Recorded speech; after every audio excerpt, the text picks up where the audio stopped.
کی ہے سورہ البقرہ 126 تا 130 ہیں۔ ان میں جو منظر زندہ کیا گیا ہے یہ وہی منظر ہے جو ہمیشہ زندہ رہنے کے لائق تھا، یعنی خانہ کعبہ کی تعمیر نو کا منظر، جسے حضرت اقدس ابراہیم علیہ السلام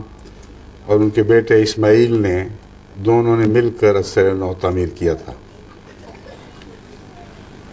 قرآن کریم فرماتا ہے وَإِذْ جَعَلْنَا الْبَيْتَ مَثَابَةً لِلنَّاسِ وَأَمْنًا، اور وہ وقت جب کہ ہم نے اس گھر کو جو خانہ کعبہ ہے اس کو لوگوں کے لیے بار بار لوٹ کے آنے کی اور امن کی جگہ بنایا، اور ابراہیم کا جو مقام اور مرتبہ ہے اسی کو اپنا مصلی بناؤ، اسی کے مطابق عبادت کیا کرو۔ وَعَهِدْنَا إِلَىٰ إِبْرَاهِيمَ وَإِسْمَاعِيلَ، اور ہم نے ابراہیم اور اسماعیل کو تاکیدی نصیحت فرمائی تھی، أَن طَهِّرَ بَيْتِيَ لِلطَّائِفِينَ وَالْعَاكِفِينَ وَالرُّكَّعِ السُّجُودِ، کہ میرے گھر کو طواف کرنے والوں کے لیے اور اعتکاف بیٹھنے والوں کے لیے اور رکوع اور سجدہ کرنے والوں کے لیے دونوں مل کر پاک صاف بناؤ اور پاک صاف رکھو۔ وَإِذْ قَالَ إِبْرَاهِيمُ رَبِّ اجْعَلْ هَٰذَا بَلَدًا آمِنًا، اور جب ابراہیم نے کہا کہ اے میرے رب اس جگہ کو ایک امن والے شہر میں تبدیل فرما دے، وَارْزُقْ أَهْلَهُ مِنَ الثَّمَرَاتِ، اور اس کے رہنے والوں کو پھلوں میں سے عطا فرما، یعنی قسم قسم کے پھل عطا فرما، اور ان کو من آمن منہم، ان کو جو ان میں سے ایمان لائیں اللہ پر اور یوم آخر پر۔ قال ومن کفر فأمتعه قلیلا، کہ جو ایمان نہ بھی لائیں گے اور اس جگہ آ کر ٹھہریں گے اور اس شہر کو آباد کریں گے ان کو بھی میں کچھ فائدہ تو ضرور پہنچاؤں گا۔ یعنی حضرت ابراہیم علیہ السلام نے جو دعا مانگی اس سے کچھ بڑھ کر قبول فرمائی۔ جو ایمان لانے والے ہیں ان کی صورت میں بھی بہت بڑھ کر قبول فرمائی، اور جو نہ لانے والے تھے، جو اس دائرے میں حضرت ابراہیم نے داخل نہیں فرمائے تھے، ان کو بھی تمتع کے ذریعے فائدہ پہنچا دیا، یعنی کچھ عرصہ فائدہ اٹھانا۔ ثم اضطرہ الی عذاب النار، پھر ہر ایسے شخص کو یا گروہ کو میں پھر عذاب نار کی طرف لے جاؤں گا، اسے مجبور کر کے آخر عذاب نار تک پہنچا دوں گا، اور بئس المصیر، اور بہت ہی برا انجام ہے۔ وَإِذْ يَرْفَعُ إِبْرَاهِيمُ الْقَوَاعِدَ، اور وہ وقت بھی یاد رکھنے کے لائق ہے جب ابراہیم بنیادیں استوار کر رہا تھا من البیت، گھر کی، واسماعیل، اور اسماعیل بھی۔ ربنا تقبل منا، اے ہمارے رب ہم سے اس چیز کو، اس خلوص والی محنت کو قبول فرما لے، انک انت السمیع العلیم، یقیناً تو ہی ہے جو بہت سننے والا اور بہت جاننے والا ہے۔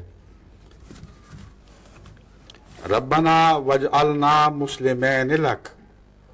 اور اے ہمارے رب ہم دونوں کو اب دونوں اپنے لیے فرما بردار بنا دے، ومن ذریتنا، اور ہماری اولاد میں سے بھی، امتم مسلمۃ لک،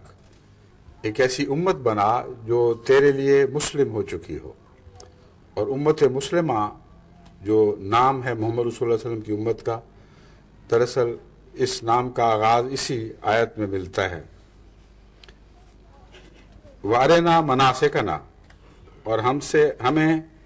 ہمارے قربانی اور عبادت کے طریق بتا، وتوب علینا، اور ہم سے مغفرت کا سلوک کرتے ہوئے ہم پر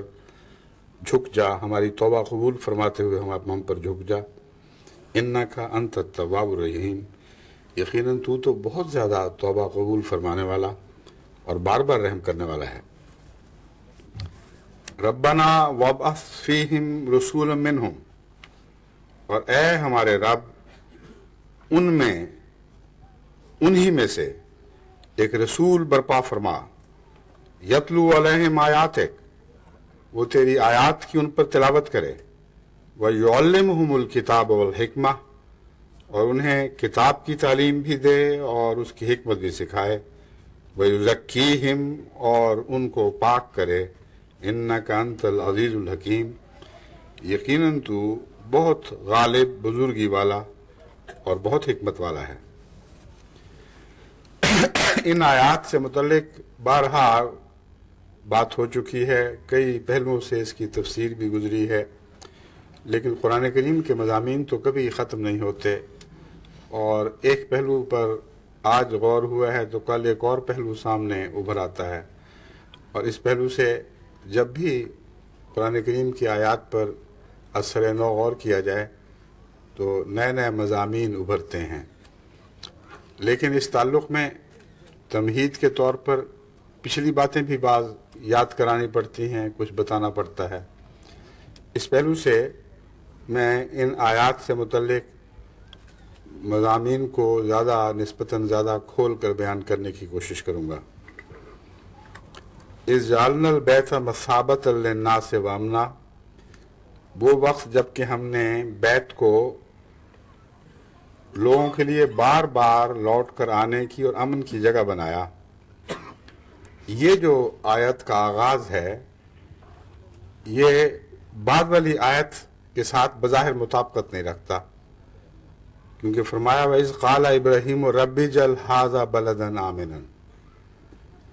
ابراہیم نے جو دعا کی تھی اور جہاں خانہ کعبہ کی تعمیر نو کا آغاز فرمایا تھا وہاں تو کچھ بھی نہیں تھا، اس جگہ کا نام رکھنے کے لیے بھی حضرت ابراہیم کو کوئی لفظ نہیں ملا، بلکہ یہ عرض کیا رب اجعل ھذا بلدا آمنا، اے میرے رب، اے ہمارے رب، اس چیز کو جو میرے سامنے کھلا میدان پڑا ہے اسے اپنے فضل اور رحم کے ساتھ ایک امن والا شہر بنا دے۔ پس مثابتاً للناس و امنا کسی بعد میں ہونے والے واقعہ سے تعلق رکھتا ہے، اور یقیناً اس وقت سے تعلق نہیں رکھتا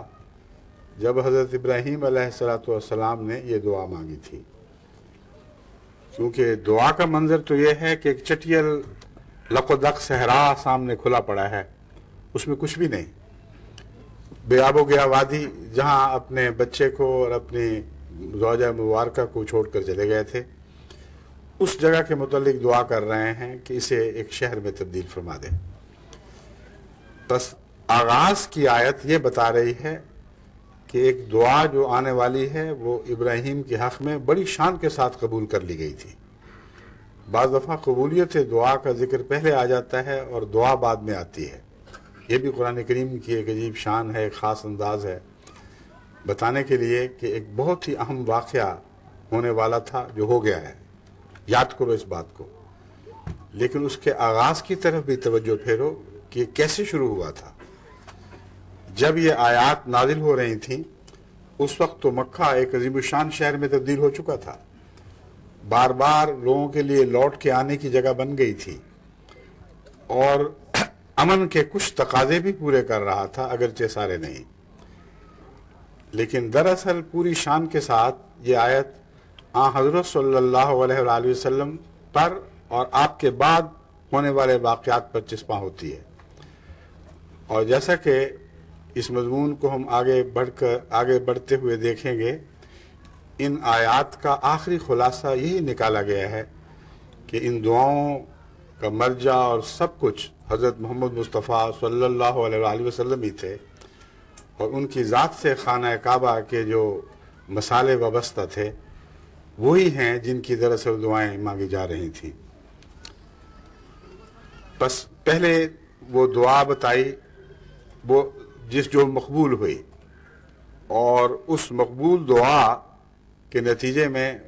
اس لق و دق صحرا کو ایک عظیم الشان شہر میں تبدیل فرما دیا گیا، اور لیکن ساتھ ہی یہ نصیحت فرمائی ہے وَاتَّخِذُوا مِن مَقَامِ إِبْرَاهِيمَ مُصَلًّى،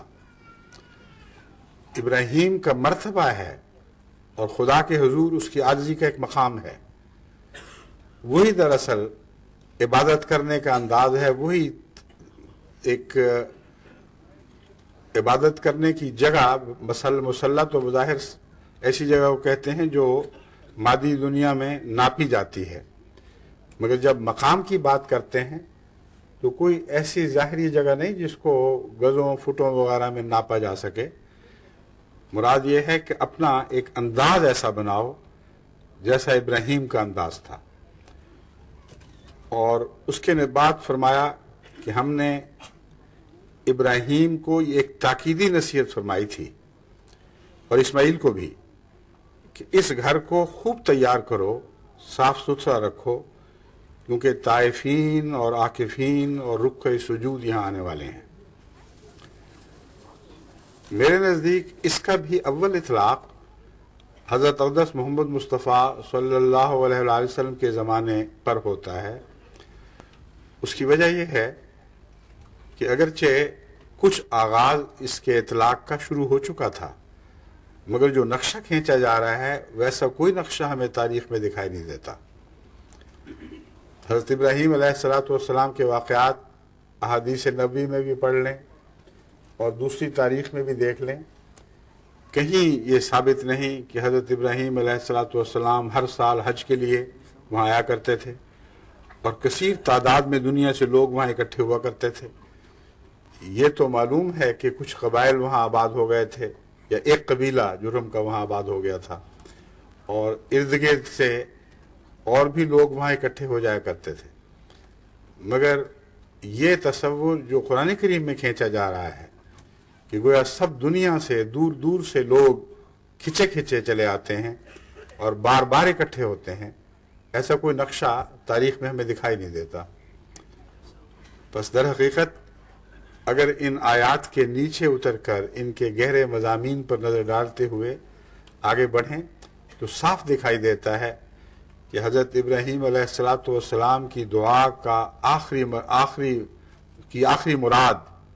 اور آخری مقصود وہ ہے جس کا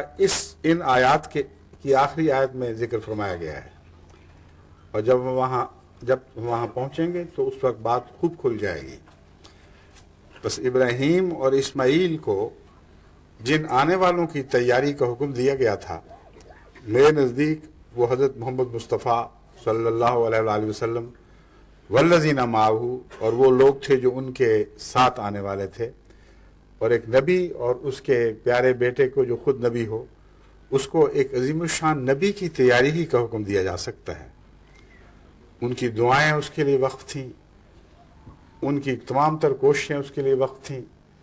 اور ان کی مثال کی پیروی کرتے ہوئے ایک لمبے عرصے تک ان کے بعد میں آنے والوں نے بھی انہی نیک روایات کو زندہ رکھا اور خانہ کعبہ کو تیار کرتے رہے اس عظیم الشان وقت کے لیے جب حضرت محمد رسول اللہ صلی اللہ علیہ وآلہ وسلم نے مبعوث ہونا تھا.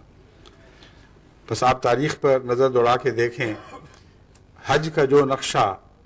حضرت محمد رسول اللہ کے زمانے میں ظاہر ہوا ہے اور جس کی تصویر حضرت ابراہیم کے حوالے سے ملتی ہے، وہ اس سے پہلے کبھی نہیں ہوا. کبھی ایسا واقعہ نہیں ہوا کہ حج کے موقع پر تمام دنیا سے نمائندگان کشاں چلے آتے ہوں،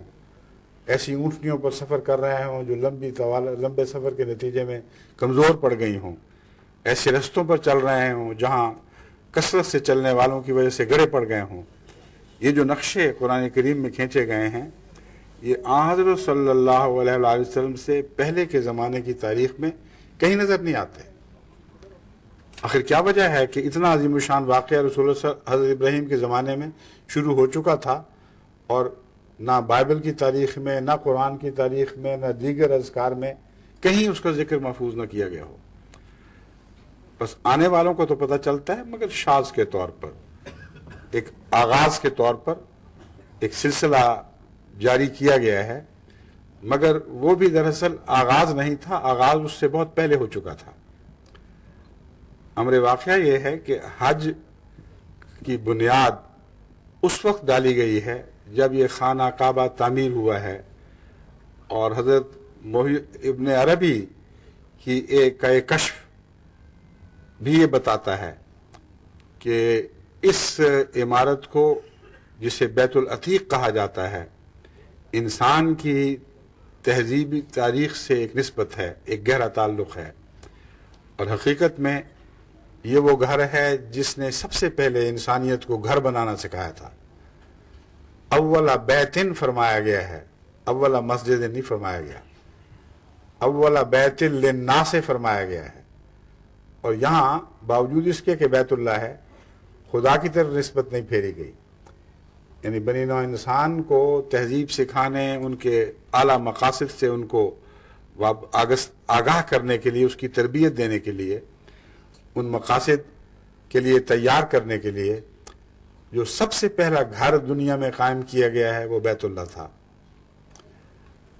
اور اس وقت اس کی غرض بنی نوع انسان کو تہذیب کی ایک لامتناہی مسلسل آگے بڑھنے والے سفر پر روانہ کرنا تھا۔ سویلائزیشن کا آغاز اس گھر سے ہوا ہے، اولا بیت ہے یہ۔ اس سے پہلے غاروں میں لوگ بستے تھے، مگر یہ گھر بنانا اس گھر سے سیکھا ہے جو خدا نے اپنی عبادت کی خاطر انہوں نے بنا کر دکھایا، اور ان کو بتایا کہ یہ تہذیب ہے، اب غاروں سے باہر آؤ اور سطح عرض پر بسنا سیکھو۔ بس تہذیب کے جو طالب علم ہیں، جو انسانی تہذیب اور تمدن کے طالب علم ہیں، ان کو اس پہلو پہ غور کی ایک دعوت ہے، ایک عظیم شان دعوت ہے۔ وہ تحقیق کریں تو یقیناً اس نتیجے تک پہنچیں گے جیسا کہ قرآن کریم نے بیان فرمایا، اور قرآن کریم کے بیانات بظاہر عجیب بھی لگیں، مگر جب بھی جستجو کی جاتی ہے ہمیشہ سچے ثابت ہوتے ہیں۔ اس پہلو سے یہ بات بہت ہی اہم ہے کہ مسلمان تاریخ جو آرکیالوجسٹ ہیں یا اور اس مضمون سے تعلق رکھنے والے، وہ اس مضمون پر بھی ایک گہری تحقیق کریں۔ اس بات کی ایک تازہ مثال کہ قرآن کریم سے آپ استنباط کریں اور ایک ایسا دعویٰ کریں جس کا کوئی نشان دنیا میں نہ ملتا ہو، اور پھر بعد میں تحقیق کے بعد بہنے ہی وہی بات سامنے آ جائے۔ ایک یہ مثال ہے کہ درس کے دوران جب میں نے اس آیت پر روشنی ڈالی، یعنی آیت نے میرے ذہن پر روشنی ڈالی کہ حضرت موسیٰ علیہ السلام کو اللہ تعالیٰ نے یہ حکم دیا تھا کہ اپنے گھر قبلتاً بناؤ۔ قبلتاً کے متعلق اس وقت تک جو مفسرین اور ترجمہ کرنے والے میرے علم میں تھے، وہ سب یہ لکھتے تھے کہ آمنے سامنے، ایک دوسرے کے سامنے بناؤ۔ میں نے یہ ذکر کیا تھا کہ مجھے یہ معلوم ہوتا ہے کہ جس طرف ہجرت کرنی مقصود ہے اس طرف قبلہ کرو اس کا، اور ہو سکتا ہے عبادت کا رخ بھی اسی طرف ہو، لیکن یہ قطعی بات بہرحال نہیں، مگر یہ بات یقینی ہے کہ جس طرف ان لوگوں نے ہجرت کرنی تھی اس طرف منہ کر کے مکان بنانے کا حکم فرمایا گیا ہو۔ اس وقت تک نہ سننے والوں میں سے کسی کے علم میں تھا، نہ میرے علم میں تھا کہ اس بات کا بہت جلد ہمیں ثبوت مہیا ہو جائے گا، لیکن اللہ تعالیٰ کی عجیب شان ہے کہ جب میں نے اپنے ریسرچ گروپ کو ہدایت کی درس کے بعد کہ فوری طور پر جستجو شروع کریں کہ کیا آثار قدیمہ میں کوئی آثار اس بات کے دکھائی دیتے ہیں کہ بعض گھر، ایک شہر کے بعض گھر ایک ہی سمت میں بنائے گئے ہوں، تو بہت جلد ہمارے غازی صاحب کی بیٹی فریدہ نے تحقیق کر کے اس بات کا کھوج لگا لیا، اور اس ریسرچ سے حیرت انگیز باتیں سامنے آئی ہیں۔ یعنی عیسائی محققین نے جو کھدائیاں کر رہے ہیں اس موضوع پہ بعض کتابیں لکھی ہیں، اور اس ایک کتاب میں سخت حیرت کا اظہار کیا گیا ہے کہ تمام فرعین کی تاریخ میں اور ہسکوس کی تاریخ میں کہیں کسی ایسے شہر کی کوئی نشان نہیں ملتا جن کے گھر ایک ہی سمت میں ہوں، ایک سمت کی طرف مرتب کیے گئے ہوں، سوائے ریمسس سیکنڈ کے دور کے ایک علاقے کے، اس کے شہر کے ایک حصے میں ایسے گھر دریافت ہوئے ہیں جو سب ایک ہی سمت کا رخ رکھتے ہیں. اور دلچسپ بات مزید یہ کہ 2 گروہوں میں وہ گھر بنائے گئے ہیں. ایک کا گروہ کا رخ شمال کی طرف ہے اور ایک کا مشرق کی طرف. اب اگر آپ ایجپٹ سے فلسطین جانا چاہیں تو اس وقت جو مروجہ راستہ تھا پہلے شمال کی طرف جانا پڑتا تھا پھر مشرق کی طرف, اور بین ہی یہی 2 سمتیں ہیں ان کی ہجرت کی, اول شمال کی طرف رخ اور پھر مشرق کی طرف. اب قبلتاً کا یہ معنی بھی واضح ہو گیا, اور اس حیرت انگیز طریق پر یہ نشان ملا ہے کہ دریافت کرنے والے جن کو قرآنی تعلیم کا کوئی علم ہی نہیں ہے وہ ورطہ حیرت میں ڈوبے پڑے ہوئے کہ آخر کیا گزری اس وقت, کیا واقعہ ہوا کہ اچانک رمسیس ثانی کے دور میں ایک چھوٹا سا شہر ایسا بنایا گیا جس کے مکانات ایک ہی اس طرف رخ کیے ہوئے تھے. بس قرآن کریم کے اندر ایسے حیرت انگیز حقائق مدفون ہیں جن پر دنیا کی نظر نہیں, اور بے شمار ہیں جو آئندہ وقت میں اپنے وقت پر ظاہر ہوں گے. تو انہی حقائق میں سے ایک یہ حقیقت ہے جس کی طرف میں چاہتا ہوں کہ تحقیق کی جائے, جس سلسلے میں کہ سب سے پہلے انسانیت کو تہذیب سکھانے کے لیے, اس کو سویلائزیشن عطا کرنے کے لیے جو پہلا گھر عطا کیا گیا تھا وہ کون سا گھر تھا. اور قرآن کریم نے جب للناس کا طریق اختیار کرتے ہوئے اس گھر کے مضمون کو وسعت عطا فرما دی, تمام بنی نوع انسان کے فائدے کے لیے بھی بنایا, اور بیتن کے لحاظ سے پہلا گھر بتایا, پہلا بیت اللہ نہیں بلکہ پہلا گھر. تو میں یہ سمجھتا ہوں کہ تحقیق ضرور اس بات کا انکشاف کرے گی کہ انسانی تہذیب سکھانے میں بھی الہام کا دخل ہے اور تقدیر الہی کا دخل ہے. از خود انسان نے تہذیبی سفر کا آغاز نہیں کیا بلکہ اسے ایک نمونہ عطا کیا گیا ہے, جس نمونے کے پر چلتے ہوئے اس نے بالآخر وہ تہذیبی سفر اختیار کیا جو باہر دنیا میں دنیا کی سطح پر رہنے سے شروع ہوتا ہے. اگر یہ سفر شروع نہ ہوتا تو انسان کی ترقی آج سے بہت پہلے, ہزاروں سال پہلے تک جا کے کھڑی ہو جاتی. بس یہ جو قرآن کریم کا انداز ہے کہ عام بیان میں کہیں نہ کہیں کوئی ہلکا سا اشارہ فرما دیتا ہے اور اس اشارے کی پیروی کریں تو حیرت انگیز خزانے ملتے ہیں علم و عرفان کے. ان کو پرسو کرنا ضروری ہے. مسلمانوں کا کام ہے کہ محض عیسائیوں ہی سے خدمت نہ لیں, خود اپنے پاؤں پہ بھی کھڑا ہونے کی کوشش کریں. قرآن کریم کی آیات ان کو رستے دکھاتی ہیں اور کام کرتے ہیں اس پر غیر مذہب والے اور بعض دفعہ اسلام کے دشمن بھی. ایک پہلو تو اس میں فائدے کا یہ ہے, یعنی فائدے کا پہلو تو ضرور ہے اس میں, کہ اگر دشمن قرآن کے حق میں کوئی بات دریافت کرتا ہے تو اس کی قطعیت کا مرتبہ بہت اونچا ہو جاتا ہے. اگر ماننے والا کرے تو ہو سکتا ہے لوگ یہ کہیں کہ بس خواہش تھی, تمنا تھی, وشفل تھنکنگ تھی, اس لیے انہوں نے یہ چیزیں سوچ لیں. مگر جب وہ دریافت کر چکے ہیں تو پھر ان کا تتبع کرنا اور قرآن کریم سے ان کے تعلق کو باندھنا یہ تو بہرحال بہت ضروری ہے. مگر میں سمجھتا ہوں کہ اب ایسا وقت آ گیا ہے کہ جماعت احمدیہ براہ راست تحقیق میں بھی آگے قدم بڑھائے اور قرآن کریم کے خفیف سے خفیف اشاروں کی بھی پیروی کرتے ہوئے جس سمت میں وہ اشارے آپ کو کچھ منظر دکھا رہے ہوں یا منظر دکھائے بغیر بعض اشارے کر رہے ہوں, اس طرف بڑھ کر تحقیق کے ذریعے معلوم کریں کہ آخر وہ کیا بات ہے جس طرف آیات قرآن اشارے فرماتی ہیں. پھر اللہ تعالیٰ فرماتا ہے کہ ہم نے کہا کہ جو بھی یہاں آئیں گے ان سب کو رزق عطا کیا جائے گا, جیسا کہ میں نے ترجمہ کیا ہے. جو یہاں ٹھہریں گے ان کے لیے خاص طور پر رزق کا انتظام ضرور ہوگا. یہ شرط نہیں ہوگی کہ وہ مومن ہیں کہ کافر ہیں. ہاں جو مومن ہیں ان کو مرنے کے بعد بھی ہمیشہ کی جنتیں ہیں، ان کا انتظار کریں گی، اور جو کافر ہیں وہ آگ کے عذاب کی طرف زبردستی لوٹائے جائیں گے، کھینچ کر لے جائے جائیں گے۔ اب اس کے بعد وہ دعا شروع ہوتی ہے،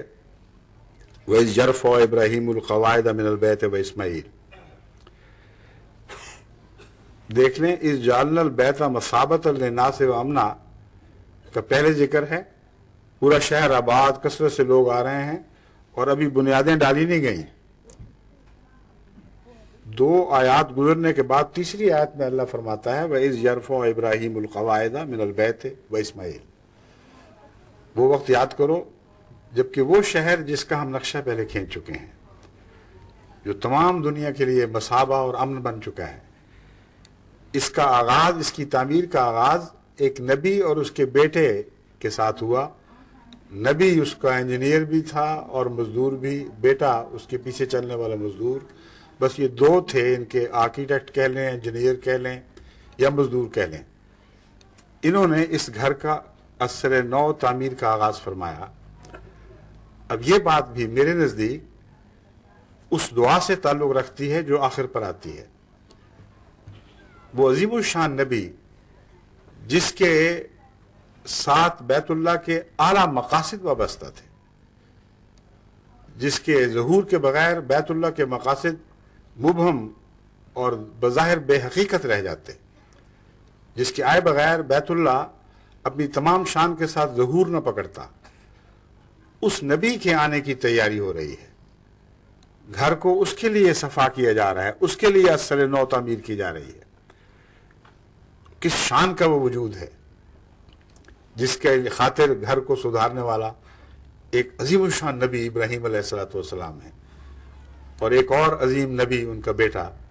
یہ 2 ہیں جو اپنے پاک ہاتھوں سے اس گھر کی تعمیر کر رہے ہیں اور تیاری کر رہے ہیں۔ یہ ویسا ہی نظارہ ہے جو روزمرہ انسانی فطرت ہمیں دکھاتی رہتی ہے۔ عام طور پر کوئی مہمان گھر میں آئے، کوئی صاحب حیثیت آدمی ہو تو اپنے نوکروں کو کہتا ہے جی تیاری کرو، اس کے لیے صفائی بھی کروا لیتا ہے۔ لیکن اگر بہت ہی معزز مہمان آئے تو اپنے بچوں بیویوں کو کہتا ہے کہ تم حصہ لو، اور کوئی ایسا آئے جس کی قدر و منزلت اس کے تصور سے بھی اونچی ہو تو سارا خاندان بچ جاتا ہے، بلکہ بعض دفعہ نوکروں کو اجازت نہیں ہوتی کہ وہ عمل دخل کریں کچھ، اور باپ بھی اور ماں بھی اور بچے بھی سارے مل کر تیاری کرتے ہیں۔ ایک دفعہ مجھے یاد ہے ربوہ میں حضرت خلیفۃ المسیح ثالث کا مجھے پیغام ملا کہ میرے ایک یورپ سے مہمان آئے ہیں، ان کو لے کر میں تمہارے گھر کھانا کھانے کے لیے آ رہا ہوں۔ عجیب کیفیت تھی،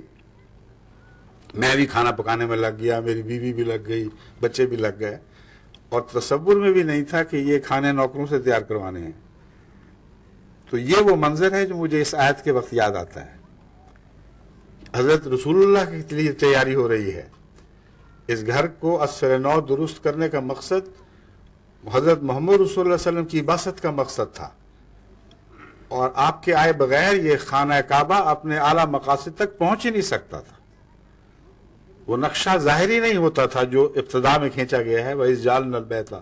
مَثَابَةً لِلنَّاسِ وَأَمْنًا، اور دوسری جگہ بھی قرآن کریم کی آیات میں جو کیسے خوبصورت نقشے حج کرنے والوں کو کھینچے گئے ہیں، جو محمد رسول اللہ علیہ وسلم کے زمانے سے پہلے کہیں کسی تاریخ میں اشارتاً بھی دکھائی نہیں دیتے۔ تو ظاہر ہے کہ محمد رسول اللہ علیہ وسلم مہمان ہوں تو میزبان ابراہیم اور اس کے بیٹے ہی نے ہونا تھا۔ ان کی خاطر تعمیر نو ہو رہی تھی، تو انجینئر اور مزدور بھی ایک نبی اور اس کا ایک عظیم الشان نبی بیٹا انہی کو زیب دیتا تھا کہ وہ بنائے جائیں۔ بس اس پہلو سے ان آیات کو جب ہم اثر نو پڑھتے ہیں تو ایک اور خوبصورت منظر ان سے ابھرتا ہے۔ یہ مطلب نہیں کہ پہلی تفسیریں غلط ہیں، کئی بطون ہیں قرآن کریم کے، لیکن میری نظر جس بطن پر جا کر ٹھہر جاتی ہے اس سے آگے بڑھتی نہیں، کیونکہ بہت ہی پرکشش منظر ہے۔ وہ یہی منظر ہے کہ ان آیات میں حضرت صلی اللہ علیہ وآلہ وسلم کے آنے کی تیاری کا ذکر ہے، اور اس تیاری کا آغاز کیسے ہوا تھا، کیسے ایک بزرگ نبی اور اس کا بیٹا اس عظیم الشان نبی کے خیر مقدم کے لیے تیاریاں کر رہے تھے اور محنت کر رہے تھے. ربنا تقبل منا، اور یہ سب کچھ کرنے کے بعد پھر بھی عاجزانہ دعا تھی کہ اے خدا ہماری کوششوں میں وہ کمی نہ رہ گئی ہو، تقبل منا، ہم سے قبول فرما لے، یقیناً تو بہت سننے والا اور بہت جاننے والا ہے. ربنا وجعلنا مسلمین لک ومن ذریتنا امۃ مسلمۃ لک، ہم دونوں کو اپنے لیے مسلمان بنا لے، یعنی ہماری نیتوں کو اپنے لیے خالص کر لے، ہماری محنتوں کو اپنے لیے خالص کر لے، ہماری زندگی کے لمحہ لمحہ کو اپنا بنا لے. وہ من ذریتنا، اور ہماری اولاد کو بھی یہی نعمت، یہی برکت عطا ہو، یہی امتیاز عطا ہو کہ وہ خدا کے لیے ہو چکے ہوں. وہ ارنا مناسکنا وتب علینا، ہمیں ہمارے عبادت کے طریق اور قربان گاہیں دکھا، کیسے قربانیاں کی جاتی ہیں، کیسے عبادت کی جاتی ہے.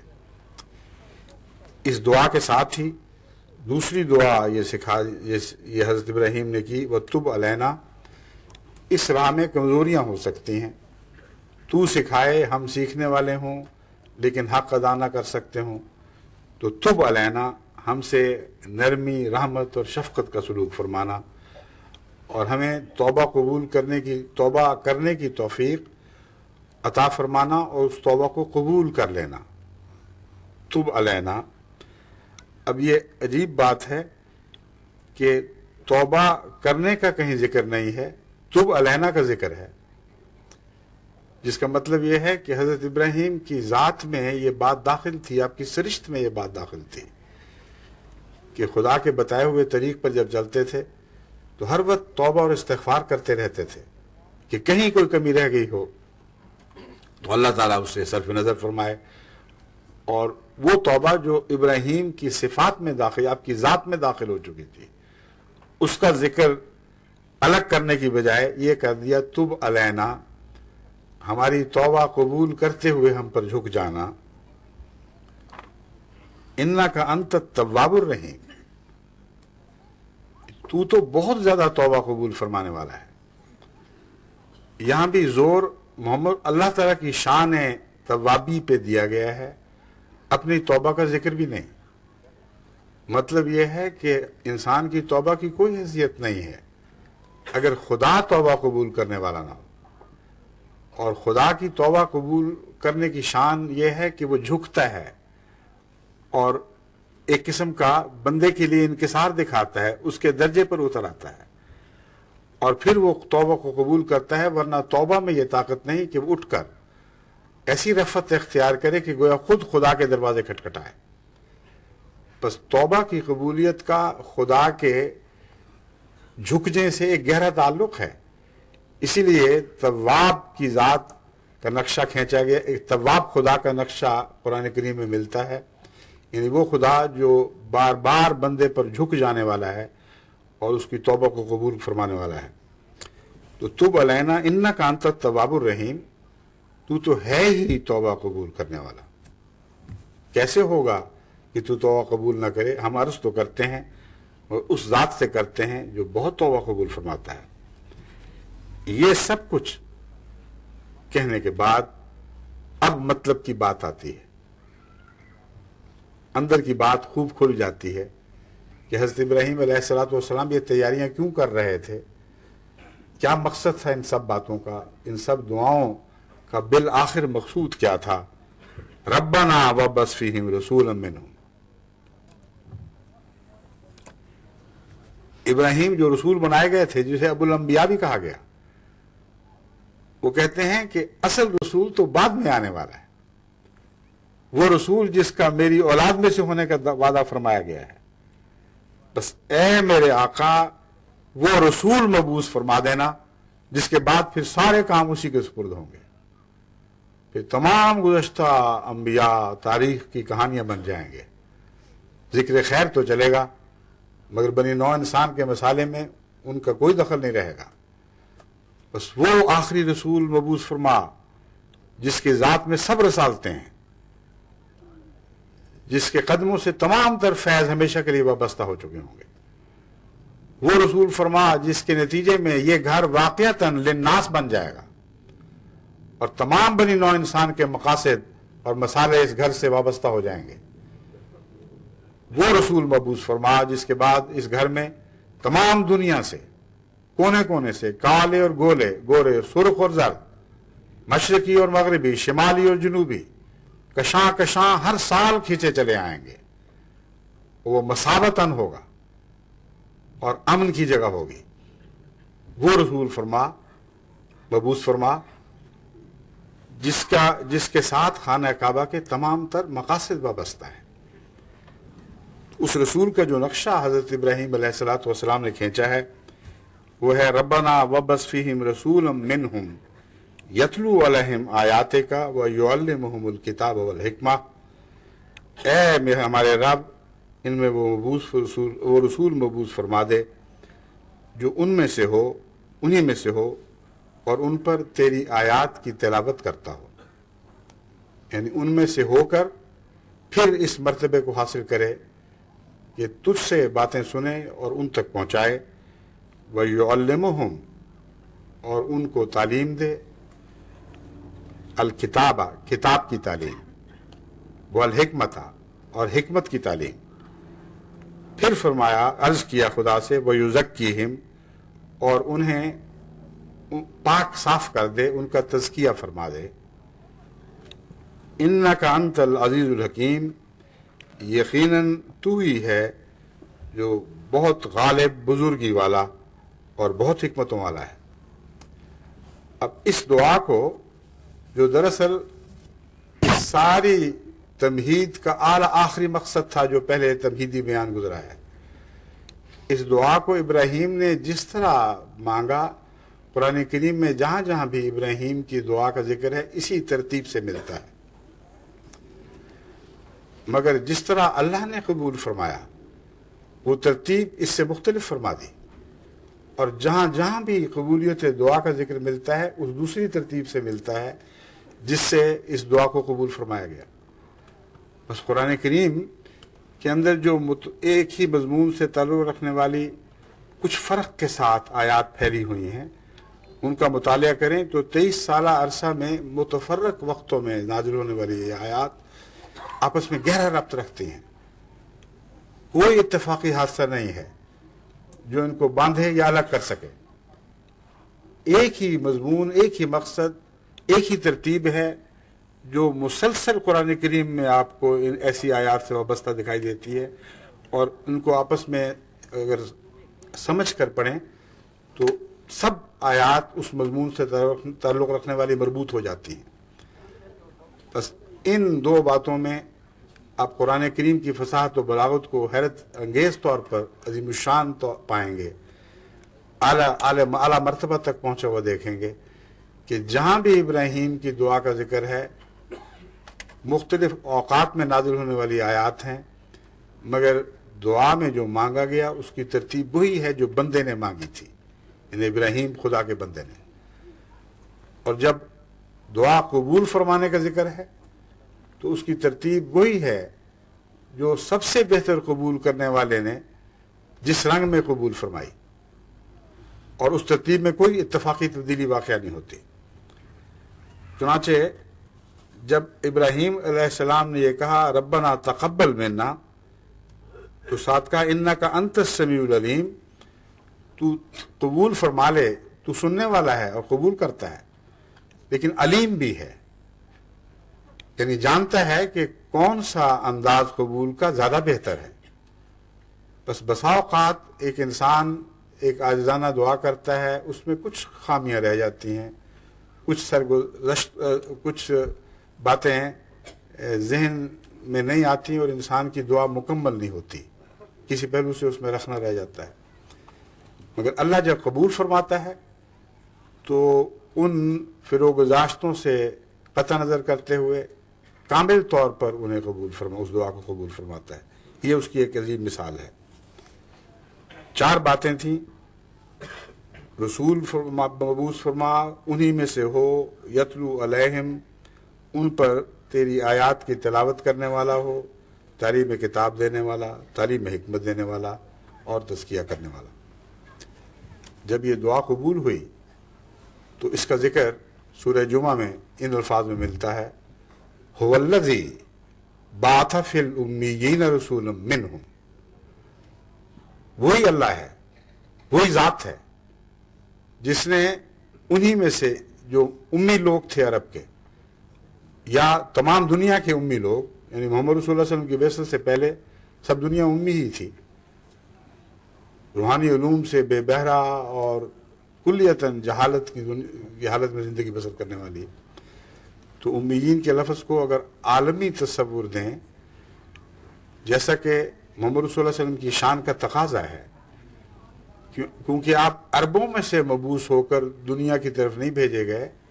باوجود اس کے کیا پرت تھے، آپ تمام بنی نوع انسان میں سے ہوتے ہوئے ان کی امی حالتوں کو تبدیل کرنے کے لیے انہی میں سے کھڑے ہوئے، اور آیات الہی کے برکت سے آپ نے ایک عالمی انقلاب برپا کیا۔ اس لیے امی کا محدود معنی کرنا اگرچہ ایک پہلو سے درست ہے کہ رسول اللہ صلی اللہ علیہ وسلم عرب ہی تھے، مگر اگر دوسرے پہلو سے غور کریں کہ قل انی رسول اللہ الیکم جمیعا، قل یا ایھا الناس انی رسول اللہ الیکم جمیعا، تو معلوم ہوتا ہے کہ یہاں امی کا معنی بھی اسی نسبت سے تمام عالم کے انسانوں کو پیش نظر رکھتے ہوئے کرنا چاہیے۔ یعنی وہ وقت جب کہ تمام دنیا کی حالت امیین کی تھی، سب ہی جاہل تھے، اس وقت ایک ایسا رسول ہم نے مبعوث فرمایا، وَبَعَثَ فِي الْأُمِّيِّينَ رَسُولًا، وہ خدا جس نے رسول کو امیین میں سے مبعوث فرمایا، کیا کرتا تھا وہ؟ یتلو علیہم، یہ وہی پہلی دعا ہے جو ابراہیم کی دعا تھی، یتلو علیہم، ان پر وہ تلاوت کرے تیری آیات کی، یتلو علیہم آیات ہی۔ پھر جو سب سے آخری دعا تھی اسے سب سے پہلے کر دیا اللہ تعالیٰ نے، وَيُزَكِّيهِمْ، یعنی تعلیم کتاب اور تعلیم حکمت کے بعد ان کا تزکیہ نہ کرے، نہیں کرتا۔ اللہ نے دعا تو قبول فرمائی ابراہیم کی، لیکن اس کی ترتیب بدل دی۔ ابراہیم نے ایسا نبی مانگا تھا جو پہلے تلاوت آیات کرے، پھر تعلیم کرے، پھر حکمت سکھائے، پھر وہ اس لائق ہو کہ ان لوگوں کی کایا پلٹے اور ان کو پاک بنا دے اور ان کے اندر ان کا تزکیہ نفس فرما دے۔ فرمایا نہیں، ہم جس شان کا نبی ابراہیم کی دعا میں کے نتیجے میں دنیا کو عطا کر رہے ہیں وہ یہ ہے کہ یتلو علیہم آیات ہی، اللہ کی آیات کی تلاوت کرتا ہے، وہ یزکیہم، اور اس بات کا انتظار کیے بغیر کہ وہ ان کو سمجھتے ہیں یا نہیں، ان کا تزکیہ فرماتا ہے۔ یعنی اس شان کا نبی ہے جس کا قرب، جس سے تعلق ہی تزکیہ کا موجب ہے، اور رفتہ رفتہ سوچوں کے نتیجے میں ظاہر ہونے والا تزکیہ نہیں ہے، بلکہ ایک انقلابی تزکیہ ہے۔ جو اس کے قریب آیا اس کی کایا پلٹ گئی، جس نے اس کے سامنے سر جھکا دیا اس نے خدا کے سامنے سر جھکا دیا، اور اللہ تعالیٰ کی ذات سے جو بھی انسانی مسائل وابستہ ہیں محمد رسول اللہ علیہ وسلم کے وسیلے سے بنی نوع انسان کو ملنے شروع ہو گئے۔ پھر فرماتا ہے وہی ترتیب باقی کہ تعلیم کتاب بھی فرمائے اور حکمت بھی، وَيُزَكِّيهِمْ إِنَّكَ أَنْتَ الْعَزِيزُ الْحَكِيمُ۔ یعنی سورہ جمعہ میں جو ترتیب ہے وہ یہ ہے کہ پھر خدا تعالیٰ نے وہ رسول بھیجا جو تزکیہ فرماتا ہے اور تعلیم کتاب دیتا ہے، حکمت کی تعلیم دیتا ہے، اور یہ وہ رسول ہے جس کے آنے سے یہ اعلیٰ مقاصد پورے ہوئے۔